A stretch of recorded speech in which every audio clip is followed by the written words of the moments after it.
വടക്ക് കിഴക്കൻ സംസ്ഥാനമായ മണിപ്പൂരിൽ മാസങ്ങൾക്ക് മുമ്പ് പൊട്ടിപ്പുറപ്പെട്ട വംശീയ കലാപത്തിൽ ജീവൻ നഷ്ടപ്പെട്ടവരുടെ ഔദ്യോഗിക കണക്ക് ഒടുവിൽ പുറത്ത്.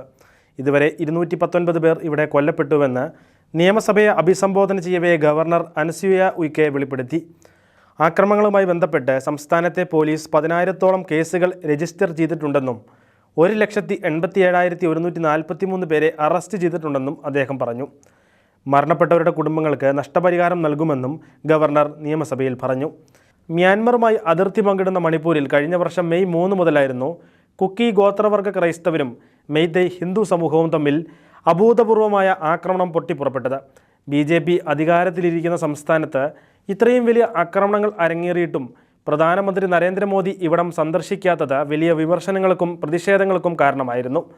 മെയ്തേയ് വിഭാഗത്തിന് വിദ്യാഭ്യാസത്തിലും സർക്കാർ ജോലികളിലും സംവരണം ഉറപ്പു നൽകുന്ന ഗോത്ര പദവി നൽകുന്നതിനെ ചൊല്ലിയുള്ള കലഹങ്ങളാണ് വലിയ കലാപത്തിലേക്ക് വഴിവെച്ചത്. ആക്രമണത്തിന് കാരണമായ ഉത്തരവ് കഴിഞ്ഞ ദിവസങ്ങളിൽ കോടതി റദ്ദാക്കിയിരുന്നു. ക്രിസ്ത്യൻ ദേവാലയങ്ങൾ ഉൾപ്പെടെ 350ഓളം ആരാധനാലയങ്ങൾ ആക്രമണങ്ങളിൽ തകർക്കപ്പെട്ടു. സംഭവവുമായി ബന്ധപ്പെട്ട് 29 കേസുകൾ CBIക്കും 1 കേസ് NIAക്കും കൈമാറിയതായും ഗവർണർ വ്യക്തമാക്കി.